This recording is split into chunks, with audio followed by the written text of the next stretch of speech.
भगवान आचार्यवर ये लिखते हैं, क्या लिखते हैं कि जन्म कुंडली का लग्न मतलब लग्न चक्र, मैं एक कुंडली आप लोगों के सामने बना लेता हूं और इस कुंडली के,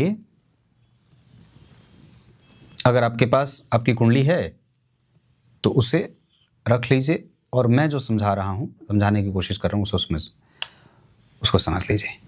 क्या कहते हैं कि जन्म कुंडली के किसी भी लग्न की कुंडली में, मैंने मेष लग्न की कुंडली बना दी, अगर जन्म कुंडली में चंद्रमा धन भाव के स्वामी के साथ बैठे हों, जन्म कुंडली में चंद्रमा धन भाव के स्वामी के साथ बैठे हों या चंद्रमा धन भाव में ही बैठे हों, जैसे धन भाव में या तो चंद्रमा बैठ गए या धन भाव के स्वामी के साथ किसी भी भाव में बैठ गए, और ये पहला सिद्धांत। और क्या कहा कि जन्म कुंडली के लग्न से केंद्र में गुरु हों, या तो गुरु सप्तम में हो या दशम में हो या तो लग्न में हो। ये दो सिद्धांत हो गया कि धन भाव में चंद्रमा हो या धनेश के साथ चंद्रमा बैठे हो, और दूसरा लग्न से केंद्र में गुरु हो। तो ये दोनों सिद्धांत जातक को महाधनवान, महान सुखी और कई बार ये धन को दान करने में सोचता नहीं है, कई बार तो इसे वैरागी भी बना देते हैं। वो धन खूब कमाता है, धन खूब खर्च भी करता है और अपनी सामाजिकता मजबूती से प्रतिष्ठित भी करता रहता है। ये बहुत सामान्य सिद्धांत है, आप ऐसा मत सोचिएगा।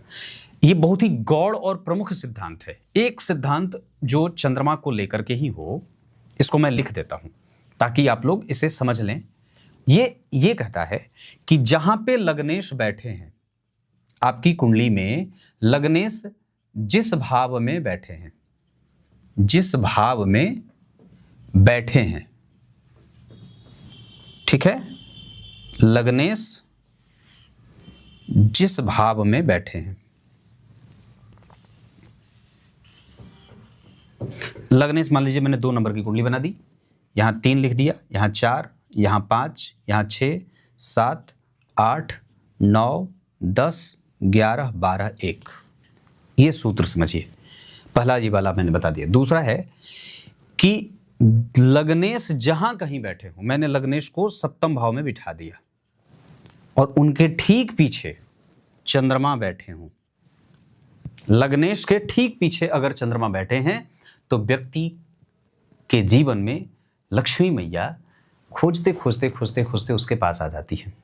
क्या होती हैं? स्वतः आपके पास धन खींचा चला आता है, आपके थोड़े से पराक्रम से, क्योंकि चंद्रमा जो है वस्तुतः वर्तमान के कारक हैं, वर्तमान के सूचक हैं और वर्तमान के प्रणेता हैं।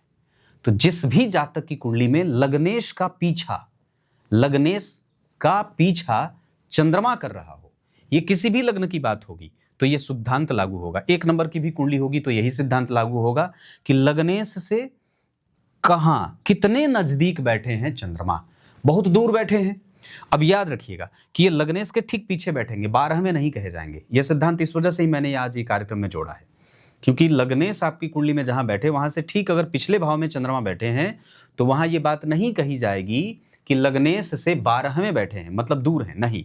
लग्नेश की ठीक पीछे की स्थिति चंद्रमा को लग्नेश का पीछा करने वाला बना देती है, और यह सूत्र जातक की कुंडली में निश्चित रूप से उसके पास धन खींचा चला आता है।